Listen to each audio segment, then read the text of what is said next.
Daddy, আমি যে কাজ করিনি তার জন্য তুমি কি আমার বকবা, মারবা? হাজা, আমি পাগল না মাথা খারাপ? তুমি যে কাজ করোনি তার জন্য আমি মারবো কেন বা বকবো বা কেন? পাখি স্কুল যেতে কইলো, তাও যাইনি কো।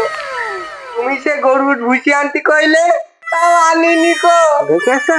এই দাদুর ওষুধ আনতে বলিলে, তাও আনিনি কো। দেখেছো কত বড় হারামজাদা বিয়াদব ছেলে? ওই জন্য আমার কাছ থেকে বলে এনেছে আগে থেকে যে আমি যে কাজ করবো না তার জন্য কি তুমি আবার মারবা, তুমি আবার বকবা? এই তোর যে বলিলাম যে জনার্দনের কাছ থেকে 185 টাকা পাই, সে টাকা তুই নিয়েছে?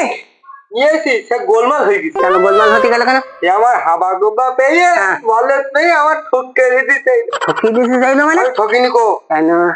আমার 185 টাকা দিতে কইছে। কত দেবে?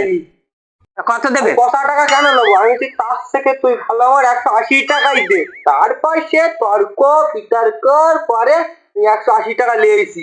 দেখেছো দেখেছো, এখানে আমার আসলে বাজ দিয়েছে।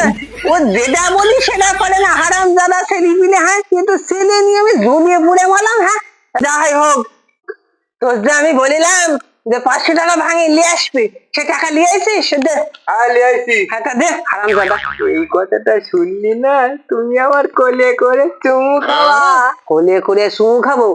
চুমু টুমু পরে খাওয়া খাবি হচ্ছে, তুই আগে টাকাটা দে হারামজাদা। কথাটা তো শোনো। হ্যাঁ বল।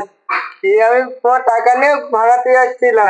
এইবার ছোট মা বেতন থেকে বলছে যে চুমুটা ভাঙিলে। হ্যাঁ, আমি কম ভাঙাতে গেছি, কম ভাঙাতেও দিচ্ছি। এই কম ভাঙানোর লোকটা ওই দিকে ফিরেছে, আর সেই 500 টাকার নোটটাই খোপের মধ্যে দিয়ে দিচ্ছে, আর সব একবারে ভাঙিয়ে দিলি। দেখেছো আমার মাথায় বাড়ি নিয়ে দিয়েছে হারামজাদা ছেলে। ইবলিসির বাচ্চা সিনিয়ে খেয়ে ফেলতে হয় না হারামজাদা? ছেলে নিয়ে তো আমি জ্বলিয়ে পুড়ে মারলাম। হ্যাঁ, যেটা বলি সেটা করে না, কেন আমার বাড়ি দিয়ে দিয়েছে?